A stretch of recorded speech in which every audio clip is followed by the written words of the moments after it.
Welcome to Star Bios, the podcast where we dive into the fascinating lives of Hollywood's most iconic stars. I'm your host, Casey Gold, and today we're shining the spotlight on a comedic genius, a master of mimicry, and a chameleon of characters. The one and only Peter Sellers. Born on September 8, 1925, in Portsmouth, England, Peter Sellers was destined for greatness. His early life was marked by a unique blend of creativity, curiosity, and comedy, shaped by his family, education, and the world around him.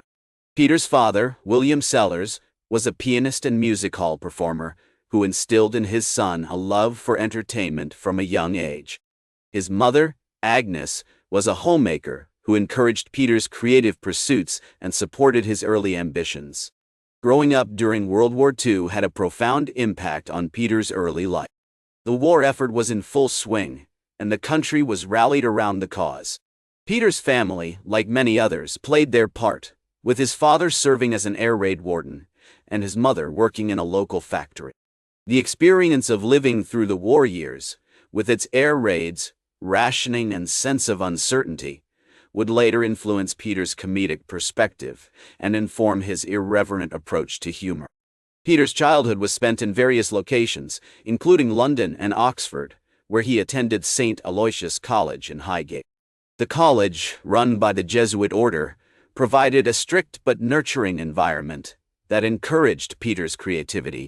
It was during this time that Peter began to develop his comedic talents, performing in school plays and talent shows. He was particularly drawn to the works of comedians like Max Miller and Sid Field, who were popular at the time.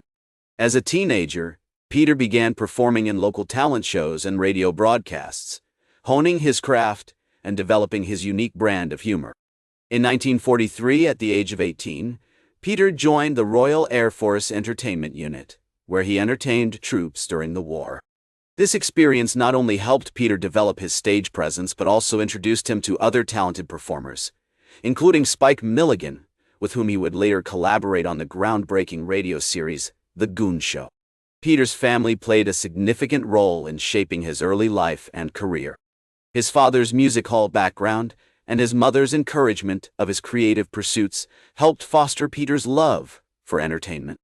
The historical context of his early years, marked by the upheaval of World War II and the cultural shifts of post-war Britain, would later inform his comedic perspective and influence his approach to humor. As we explore the early life of Peter Sellers, it's clear that his unique blend of creativity, curiosity, and comedic genius was shaped by his family, education, and the world around him. From his childhood fascination with entertainment to his early performances in local talent shows, Peter was destined for greatness. The experiences and influences of his early years would later contribute to his success as a comedic legend. Peter's breakthrough came in 1951 when he joined forces with Spike Milligan and Harry Seacombe to create The Goon Show, a groundbreaking radio series that revolutionized British comedy.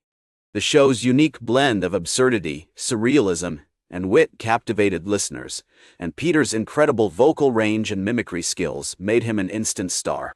As Peter himself once said, "I was always fascinated by the idea of creating different characters and voices, and The Goon Show gave me the perfect opportunity to do just that."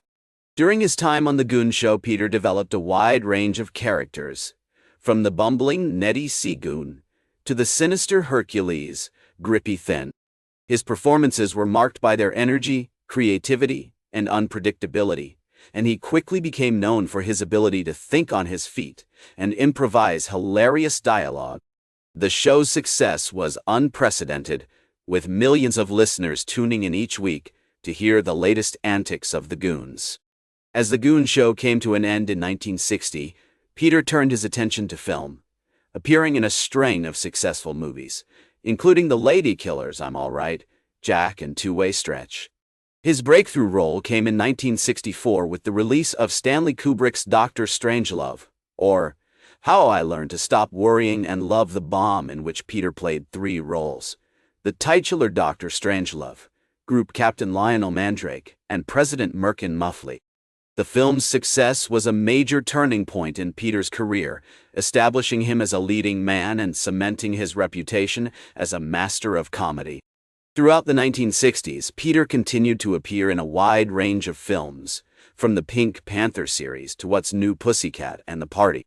His performances were marked by their versatility, wit, and physical comedy, and he quickly became known as one of the most talented comedic actors of his generation. As film critic Roger Ebert once noted, Peter Sellers was a genius, a master of comedy who could do anything: play the piano, sing, dance, and make you laugh with just a raised eyebrow. One of the key factors behind Peter's success was his ability to connect with audiences and tap into the cultural zeitgeist. His films often tackled serious issues like war, politics, and social inequality, but did so in a way that was both humorous and thought-provoking. As Peter himself once said, "I've always believed that comedy should be about something, not just a bunch of silly jokes. I want my audiences to laugh, but also to think." As we explore the remarkable achievements of Peter Sellers, it's clear that his early life experiences and influences played a significant role in shaping his career. From his childhood fascination with entertainment to his early performances in local talent shows, Peter was destined for greatness. The experiences and influences of his early years, combined with his natural talent and dedication to his craft, helped him become one of the most beloved and respected comedic actors of all time. As the 1970s began, Peter continued to appear in a wide range of films, including The Hollywood Party and The Return of the Pink Panther. However, his personal life was becoming increasingly complicated. He had married 4 times, including to actress Britt Ekland and model Miranda Quarry, and was struggling with health issues, including a heart attack in 1969. Despite these challenges, Peter remained committed to his craft, using his experiences to inform and enrich his performances.